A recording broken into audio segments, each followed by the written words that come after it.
In the past couple of episodes, we were down at the mouth of Mobile Bay, exploring a couple of forts, Fort Morgan and Fort Gaines, both of which were very pivotal and instrumental in the Battle of Mobile Bay. Well, after the Union gained control of both of those forts, they were looking to kind of drive into the state of Alabama. Well, protecting the city of Mobile and the rivers that would take the Union into the heart of the Confederacy was a fort that was residing on the site of an old ghost town. Well, we are here today, and we're going to be exploring the largest battle ever fought in the state of Alabama at Fort Blakeley.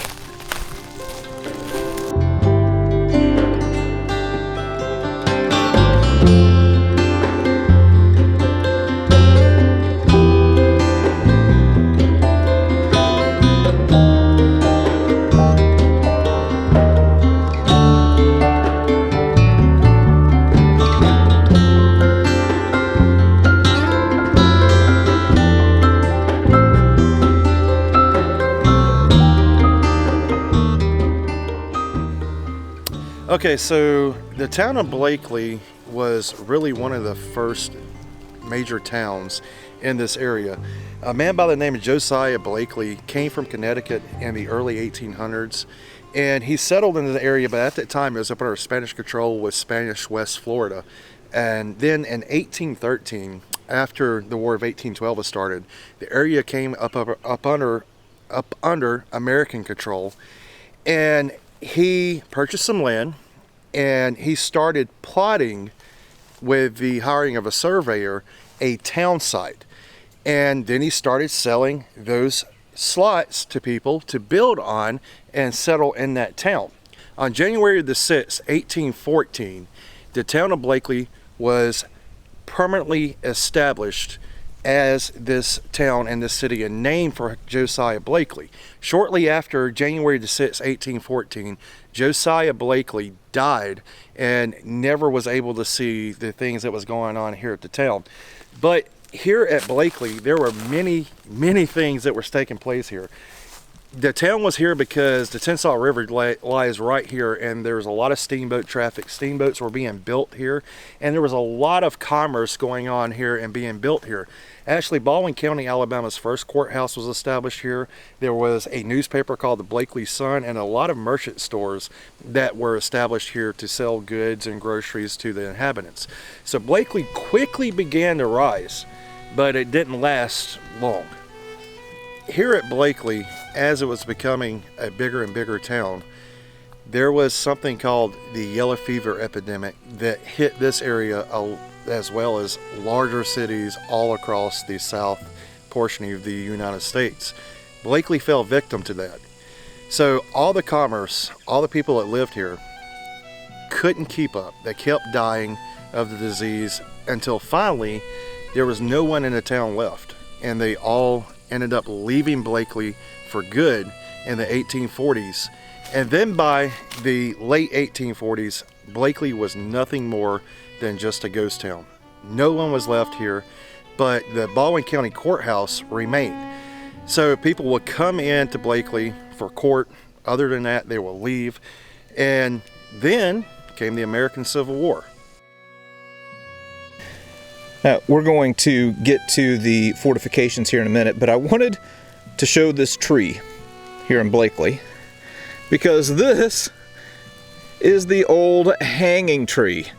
So right there off of that limb, if you were convicted of a crime here in Blakeley and you were sentenced to death, well, this was the last stop right here.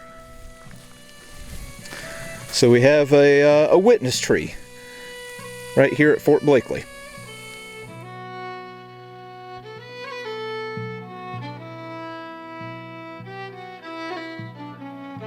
Well, I've now moved over onto the actual battlefield here at Blakeley. And if you look behind me, you can see that if you come to Blakeley, you are going to see really some of the most well-preserved earthworks of any battlefield in the United States. It really is quite remarkable. So we were just in the town of Blakeley. Surrounding the town of Blakeley on its outer perimeter were 9 redoubts. So the Confederates were defending this place with all that they could. The war is winding down. Things are getting really desperate. The Federals knew that they had to take this place because if they get to the Tensas River, then they're going to have access up into the heart of Alabama. So throughout the end of March and the beginning of April, you can think of the Union as like a big boa constrictor, kind of just moving in and squeezing more and more in on this position. And on April 9th of 1865, it's all going to bust loose right here in this very spot. Now, in order to better understand this battle, it's really helpful to look at a map, and they have some interpretive signage up here that I want to show before we get to some of these redoubts. All right, now here's the interpretive signage that I was talking about, and this really helps to understand the Battle of Blakeley a little bit more. So here's the town of Blakeley, where we started out.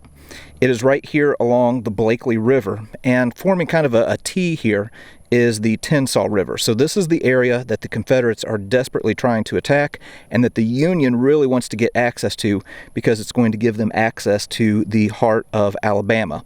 So surrounding this area of Blakeley are 9 redoubts. So these are defensive earthworks and felled trees and chevaux free and sharpened sticks and all kinds of different things that are basically trying to keep the Union out of this area. So again, there's going to be 9 redoubts. This is redoubt number 1, number 2, number 3, number 4, number 5. We are currently at redoubt number 6, 7, 8, and 9.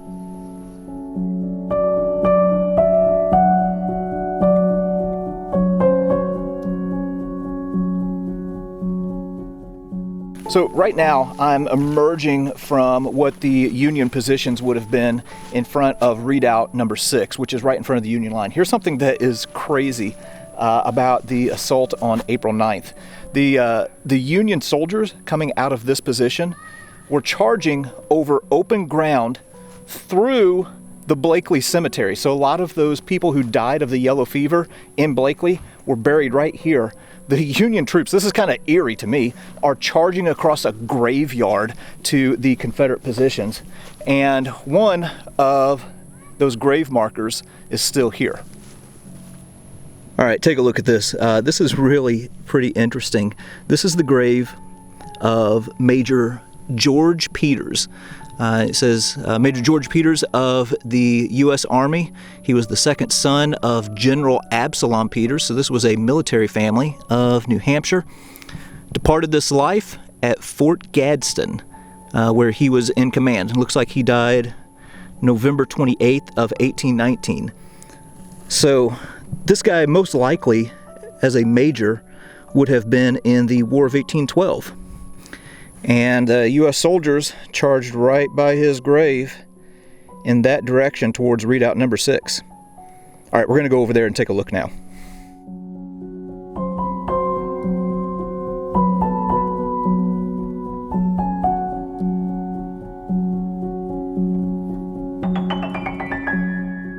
All right, so I've moved back now to the Confederate position because I want to show things from the Confederate point of view at this spot on the battlefield. So the Union would have been attacking from this direction. Right out there is where I was just standing. And here are all of the Confederate earthworks. So you can see there's kind of a bit of a trench right here in front. They would have had downed trees. They would have had sharpened sticks, anything to defend this part of the line. Now they have a trail, and Josh was already kind of blazing the path there, but they have a trail where you can go across these works. So I want to get over here on the back side. We actually just jumped a couple deer whenever we were coming up through here too. And if you move back here, well, this is what things would have looked like from the Confederate position. And something about the Alabama troops that were here. What did you say, 62nd and 63rd? Yeah, okay, so the 62nd and 63rd Alabama were here. This is towards the end of the war. Things are getting a little bit rough. A lot of the guys occupying this part of the line would have been teenage boys who were being thrust into battle for the very first time, and would have been taking on Union troops coming from that direction right there.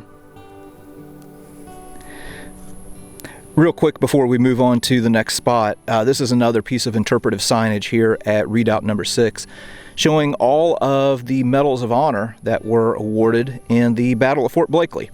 So a lot of them, like here's one for volunteering to lead an assault of Redoubt number 2. There are several for, capturing flags at different redoubts. But yeah, there were several medals of honor that were awarded right here.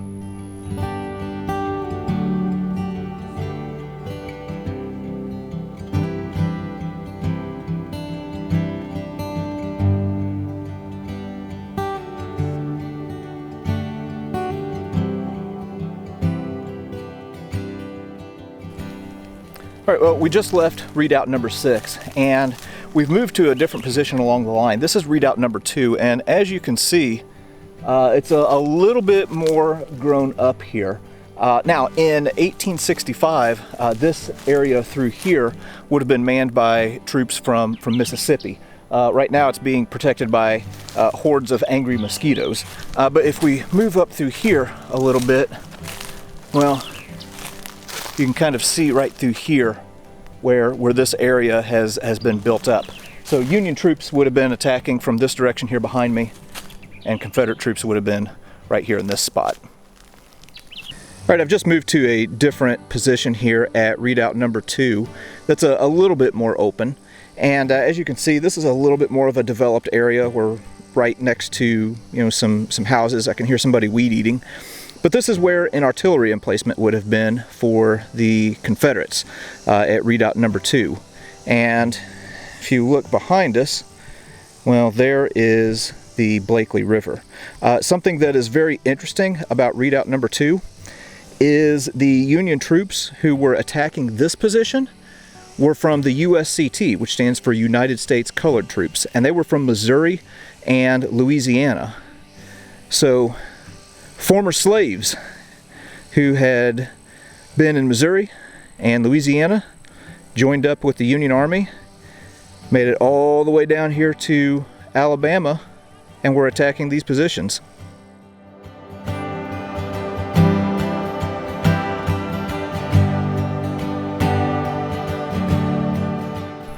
All right, well, I've moved up now to the area of Redoubt number 4, and to me, here at Blakeley, this area right here is the best representation of what the Confederate earthworks and defenses would have looked like on the evening of April 9th, 1865. So here in the distance, on that distant tree line behind me, we can't go there because the road is washed out, that is where the Union position would have been.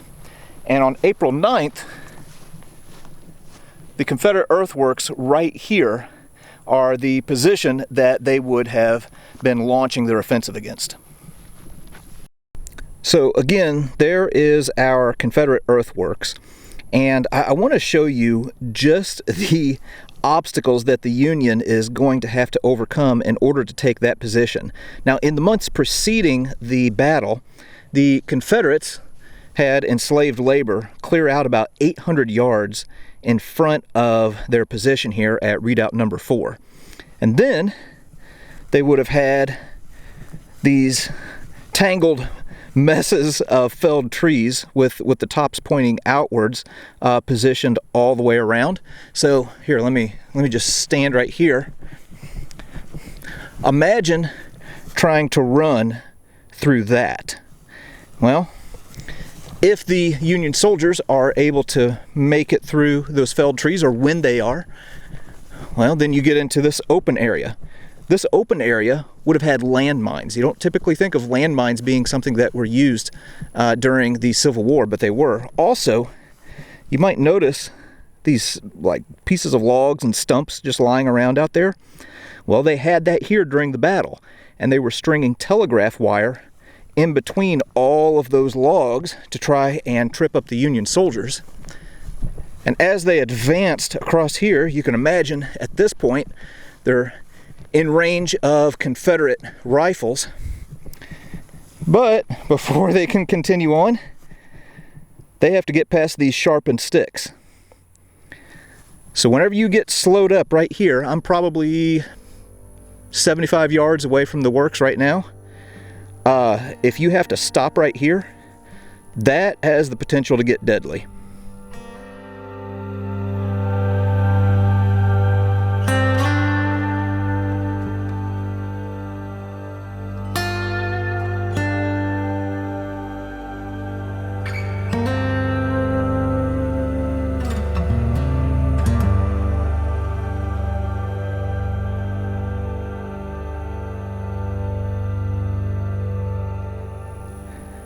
Now, once we make our way across this open area and we get up here to the earthworks, well, they would have a ditch down here that you would have to go through. They also have these embrasures where they would have cannon probably loaded up with canister shot. And another thing that they have over here that's made out of sharpened sticks is something called chevaux de frise. And I don't know what that translates to in French, and I'm probably mispronouncing it anyway. But yeah, they would also have these things. So getting into those earthworks was not going to be an easy task. Also, the Confederates are putting up signs telling the Union soldiers to keep off of their earthworks. So that was going to serve as a bit of a deterrent as well. Not really.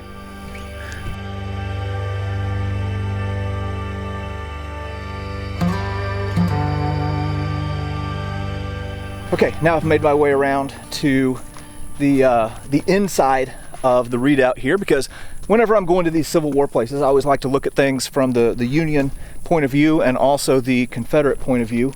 So this is where the artillery battery would have been. So there would have been Mississippi troops that were aligned up here, and there would have been 16,000 Union troops advancing across the field in front of them against 3,500 Confederates. So they're in a strong position, but they are going to be vastly outnumbered by the Union troops that are coming across this 800-yard gap. Here's something else behind these Confederate earthworks that's kind of interesting. They've reconstructed what one of the shelters might have looked like back here. So right here is a battery, and there's the shelter.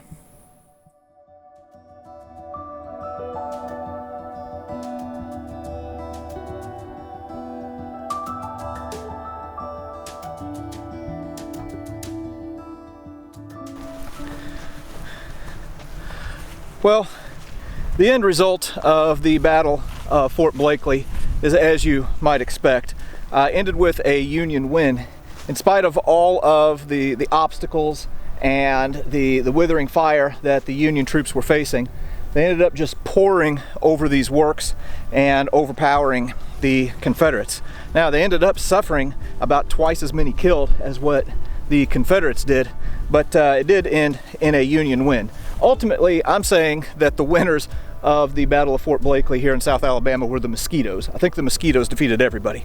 But if you ever get a chance, if you're ever in Mobile or you're heading down to the Gulf Coast, definitely make Blakeley one of your stops, because you're going to see earthworks that are preserved unlike anything you'll ever see on any Civil War battlefield. And you'll learn something about a battle that, oh, maybe you didn't know about before. But anyway, as for now, we're off to the next place.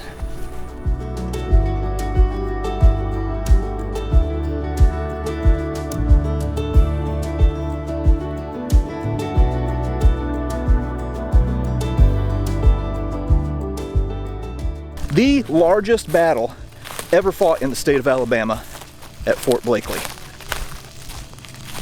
Oh, my arm. Oh my gosh. It's really helpful to look at a map, and they have some interpretive signage up here that I want to show before we get to some of these readouts. But this is where an artillery emplacement would have been at redoubt number 2, And if you look behind us, oh, there's the Blakeley River. And there's Josh as well.